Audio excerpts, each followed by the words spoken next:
This is Richard John Kohler, but his friends and family all call him Iggy. Iggy's main passion in life was driving, and he had a dream of one day becoming a truck driver. His dreams were soon shattered, though, one July evening in 1982, when he made a decision that altered his life forever. He drove when he was drunk.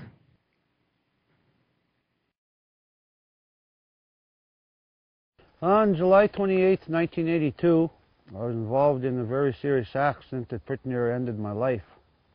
Thank God it never. But however, I did lose all my eyesight in my left eye and 3/4 of it in my right eye. So I'm legally blind. The day started out as we're partying out with some friends in Meadow Lake, and we started drinking then, and we all decided to take a drive up to Loon Lake. It was a hot summer day, and decided to take my van because there was like 6 other people with me. We got up there and I drank a little too much, and I really don't remember nothing from the accident. All I know is what I've been told over the years.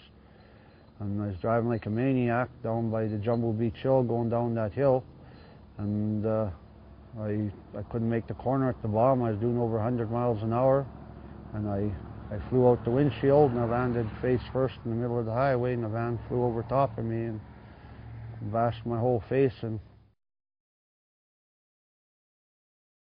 Right at the curve there, this is where it started the flip, and went over about 7 or 8 times there, and then flipped end over end twice, and by the time it come to that point, right directly in front of us here by this driveway here, and that's when I went out the windshield with all the glass wrapped around my head and landed on the highway, and the van flipped over top of me, and then went over one more time, and it landed in that ditch. This is where the van finally ended up landing, in this ditch here. It landed on its wheels, and that's where it came to rest.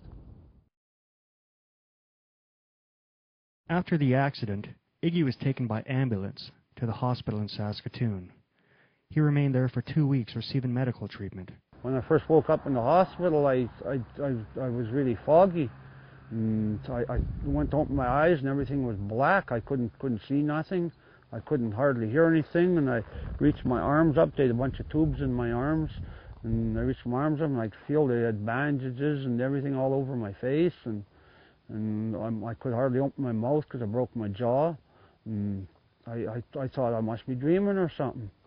And then it came a little bit clearer, and I called a nurse in. I could only talk out the side corner of my mouth on this side. The nurse came in, and I asked her what happened to me. And she said she didn't know. All she knew is that I was in a bad car accident the night before. I was thinking after last night that I'm the only person like this in the whole world. I knew there's tons of more people like me, but I was thinking like a small town like Meadow Lake, there wasn't too many people like me.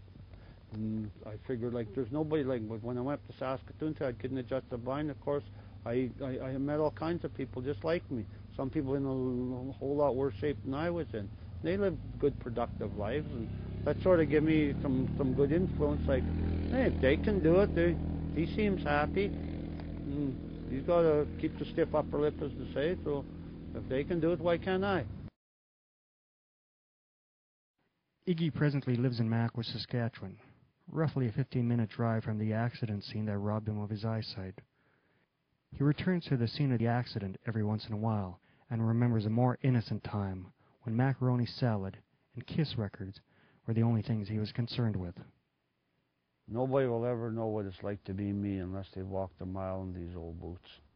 I'm not sure where these old boots will take me in the future, but I do know where I've been. If I do have a message, it is don't drink and drive. It's not worth it. Take a look at me and look how it's affected my life.